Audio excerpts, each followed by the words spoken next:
তো ভাই লোক, ধূমকেতু ট্রেলার ফাইনালি রিলিজ হয়ে গেছে, বাট এর আসল মজা আছে এই ট্রেলার লঞ্চ ইভেন্টে, যেখানে আমরা ফাইনালি দেব আর শুভশ্রীকে একসাথে দেখি।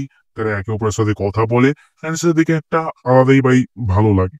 কারণ ছোটবেলা থেকে আমরা ওনাদের মুভি দেখে বড় হয়েছি, and আবারও যখন তারা বড় পর্দায় ফিরছে, তখন একটা আলাদা এক্সাইটমেন্ট কাজ করে।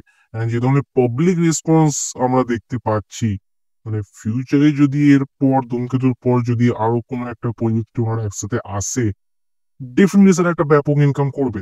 বাট যাই হোক, এবার ট্রেলারের কথায় আসা যায়। তো প্রথমে যদি আমি টিজারটার কথা বলি, তাহলে এই যখন টিজারটা আমি রিভিউ করেছিলাম, তো সেখানে বলেছিলাম আমি যে এই টিজারটা থেকে সেই 10 বছর আগের মুভির যেমন লুক অ্যান্ড ফিল হতো, সেই ফিলটা আসছে। বাট এই ট্রেলারের ভেতর তুমি এমন একটাও ফ্রেম খুঁজে দেখাতে পারবে না যেখানে তোমার দেখে মনে হবে যেটা 10 বছর আগের মুভি। দেখে মনে হচ্ছে সদ্য শুট করা 2025-এরই কোন একটা মুভি। কারণ এই ট্রেলারের ভিজুয়ালস গুলো সত্যি খুব বিউটিফুল ছিল। মানে চোখের একটা সুকুন তো আসছে দেব আর শুভশ্রীকে একসাথে দেখে।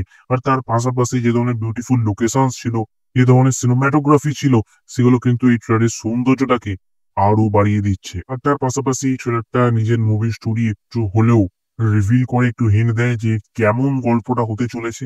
এখানে একটা গল্প হচ্ছে ফ্যামিলি ম্যান, ইয়েস, যার সাথে লাইফে একটা ট্র্যাজেডি হয়ে যায়। কি ট্র্যাজেডি সেটা তো ডেফিনেটলি আমরা মুভি থেকে দেখতে পারবো। শেষে গিয়ে কোনো একটা, বুঝতে পারছো, মারাত্মক লেভেল টুইস্ট থাকবে বা ইমোশনাল করে দেওয়ার মতো কিছু মোমেন্টস থাকবে এই মুভির ভেতর। অ্যান্ড সেটা ডেফিনেটলি তোমাকে হয়তো কাঁদিয়েও দিতে পারে। বাট আপাতত এই ট্রেলারটা কিন্তু সেই দিকটা রিভিল করে না। বাট এই ট্রেলারটা সেই জিনিসটা রিভিল করে যেটা আমরা কখনোই ভাবিনি।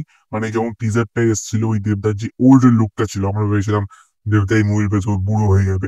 বাট না, না, ওটা শুধুমাত্র একটা ছদ্মবেশ ছিল।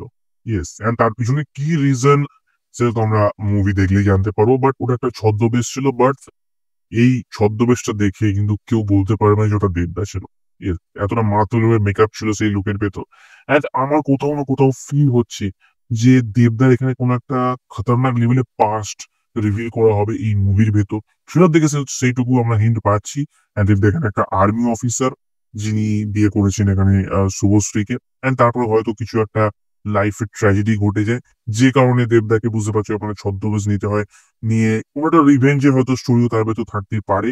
বাট আপাতত এই হোল থ্রিলারটা কিন্তু আমার বেশ ভালোই লেগেছে। মানে এক কথায় ইটস আ গুড থ্রিলার। আর এগুলোর পাশাপাশি আমরা যে জিনিসটা লক্ষ্য করতে পারছি এই ট্রেলারের ভেতর, সেটা হচ্ছে পারফরমেন্স।